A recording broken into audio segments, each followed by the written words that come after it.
Yes, students, now let us continue. Till then, we have completed first part of the chapter. Chapter is divided into four or five parts, I suppose. Let us move on to the second part. See, till now we have studied that the Tiger King, Gilani Jangjang Bahadur, when he was born, he spoke, and that too very intelligently. He asked the astrologer who made prediction that one day he would die. He asked the king. He asked his manner of death, and it was proclaimed. It was announced that he was, because born in the hour of bull, he will die because of a tiger. Okay, so let us continue. So Crown Prince Jangjang Bahadur, he grew taller and stronger day by day. Obviously, it was his growing period, and no other miracle marked his childhood days. Okay, see, his infancy days was marked by one miracle. I told you earlier also, but his childhood days, no more miracle happened. No more miracle marked his childhood days apart from the event already that was described. The boy, he drank the milk of an English cow, was brought up by an English nanny, an English maid rather, or caretaker. He was taught, tutored in English by an Englishman, saw nothing but English movies, English films, exactly as the crown prince, royal prince of all others Indian states did. Means he just grew up as a royal prince, as the other prince in other royal states of India, they used to. Okay, now when he came of age at 20, the state which had been with the court of wards, means maybe his father was not there, so his state was in the court of wards, means nobody was ruler, it was ruled by the court until then, now came into his hands because he was the heir of that HEIR, he was that heir of that kingdom. Okay, उत्तराधिकारी जिसको आप बोलते हैं, the spelling is HEIR, pronounced as heir. Please pay attention towards this. Okay, don't pronounce it as higher, because he was the heir of that particular state, so that state came into his hands. But everyone in the kingdom remembered the astrologer's prediction. He was a child at that time. When he attained the age of 20, all the other people in his kingdom, they remembered that astrology, that prediction, that he would die because of a tiger. So many continued to discuss the matter, and slowly it came to the Maharaja's ear, the king's ear. There were innumerable number of forests, innumerable means in many numbers. So there were innumerable forests in the Pratibandhapuram state. They had tigers in them. The Maharaja knew the old saying that you may kill even a cow in self-defense. Means why he says self-defense here? Because it was predicted that he would die because of a tiger. So it would be his self-defense to kill tigers. And he says ki you may kill even a cow. Now, why he refers to cow here, or why the author has mentioned the word cow? Because cow in India is considered to be a holy animal. Okay. Now, in self defense, even a holy animal like cow could be killed. So, there could be certainly no objection to killing of tigers in self defense, obviously. So, the Maharaja started out on a tiger hunt. The Maharaja was thrilled beyond imagination, beyond measure, when he killed his first tiger. He was thrilled, he felt elated, joyous. Why? Because he killed a tiger. And the tiger did not kill him, obviously. According to him, the prediction went wrong. So he was elated, he was overjoyed when he killed his first tiger.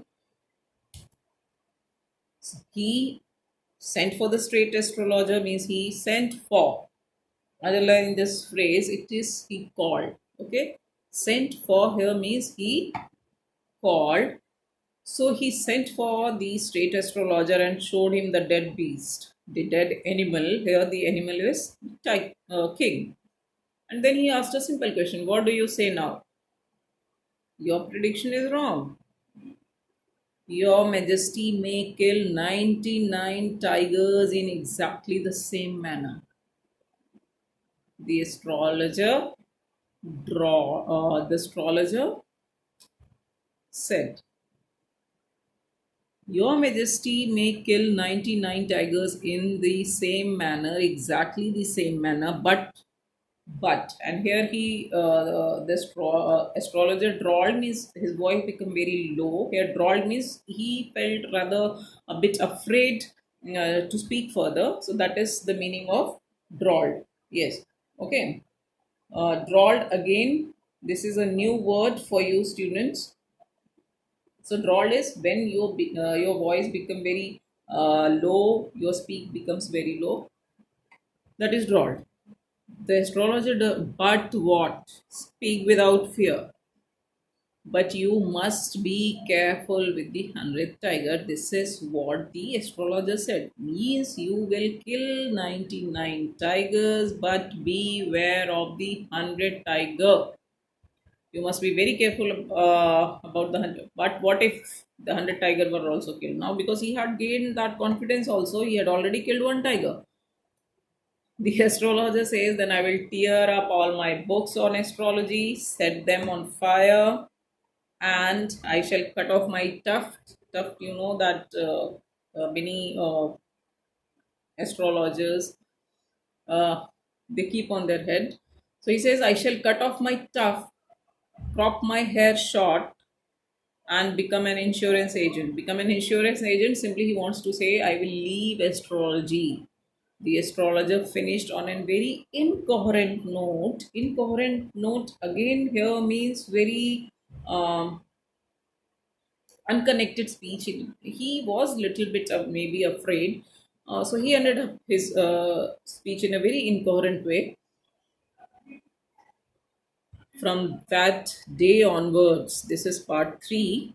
From that day onwards, it was celebration time for all the tigers inhabiting Pratibandhapuram. Now, celebration time, in what sense it was celebration?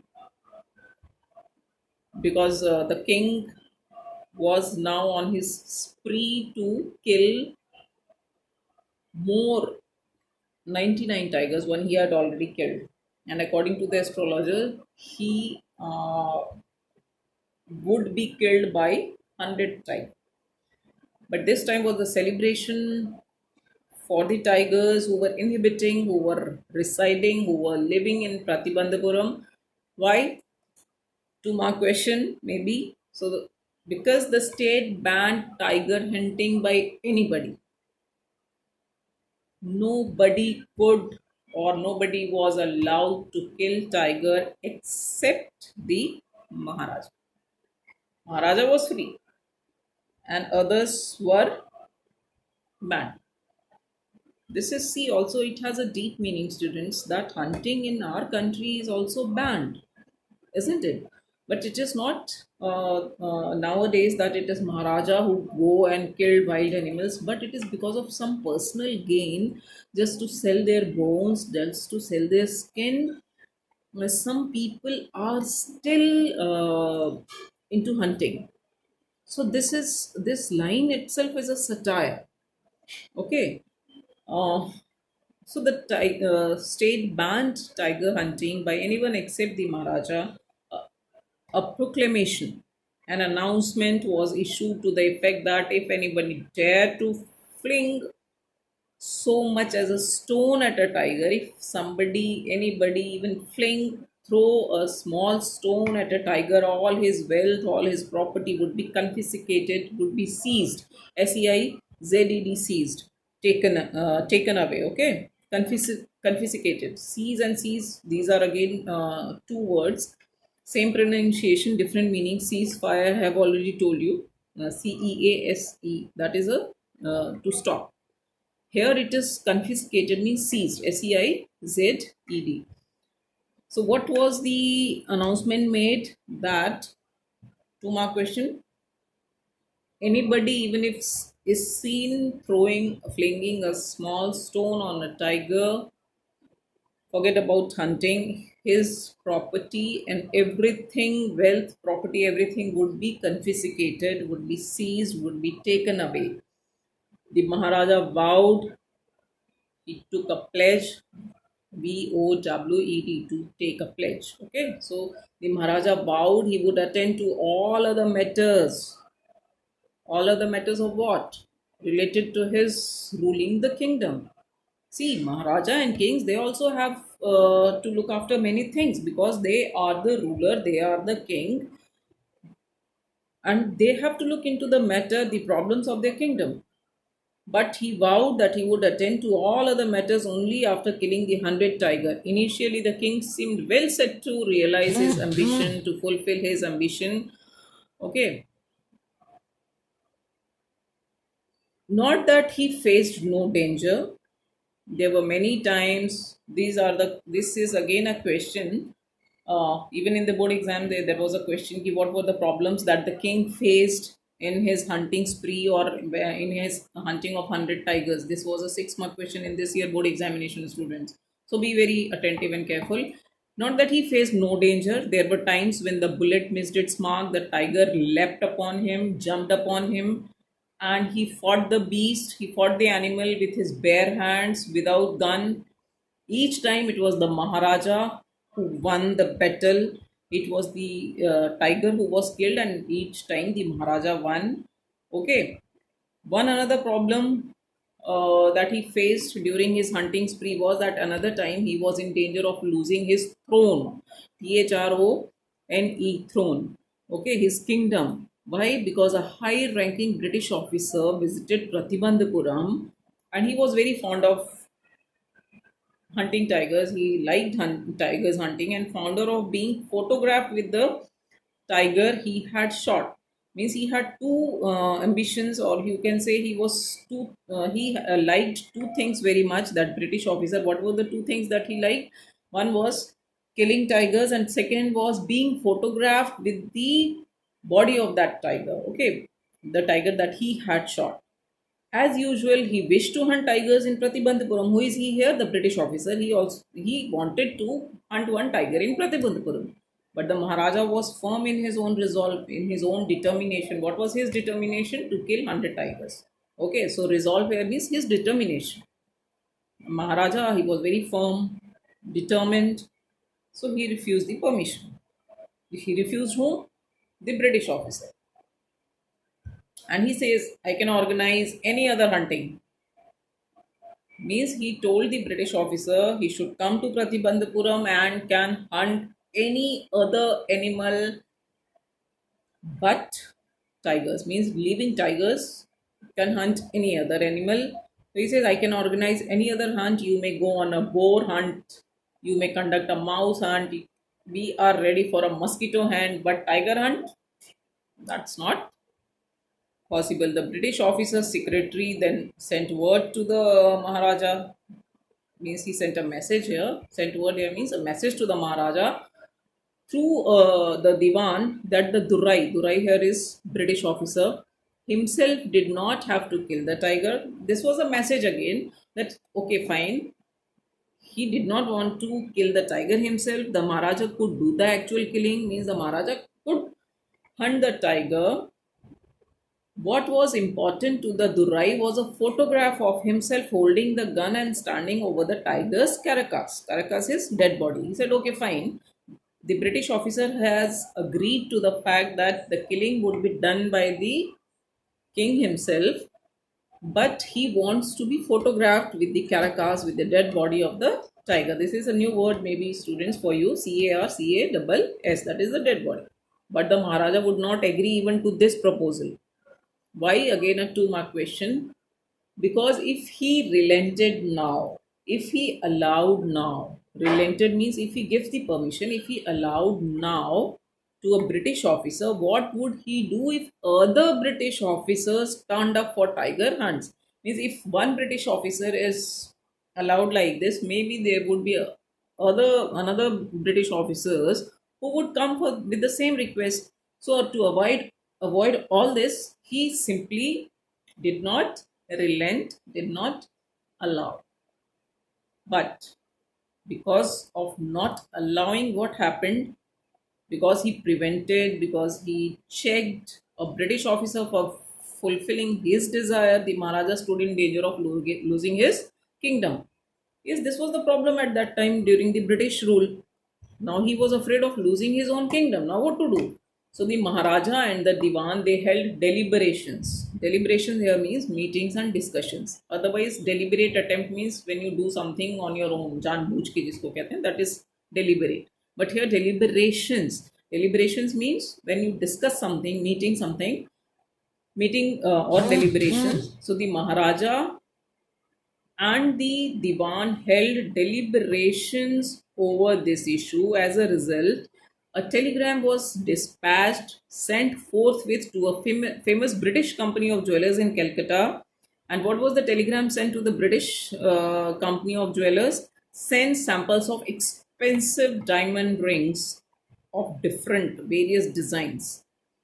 Some 50 rings arrived. The Maharaja sent the whole lot to the British officer's good lady, means British officer's wife. Why? He wanted to gift something expensive so that he is not in the danger of losing his kingdom. Okay. So he sent that to the good lady, and the king and the minister, they expected that the Durai Sani, means that British officer's wife, would choose one or two rings and send the rest back. Within no time at all, Dursane sent her reply. No diamond ring was sent back. The reply was, "Thank you very much for your gifts." In means she had accepted all the 50 rings. She kept all the 50 expensive diamond rings, and in 2 days, a bill for 3 lakh of rupees. Nowadays, you can just imagine it would be in crores. So, in 2 days, a bill of 3 lakh of rupees came from the British jewelers. The Maharaja was happy that though he had lost 3 lakh of rupees, he had managed to retain his kingdom. So, that is for all today's students. Tomorrow we will continue. Okay.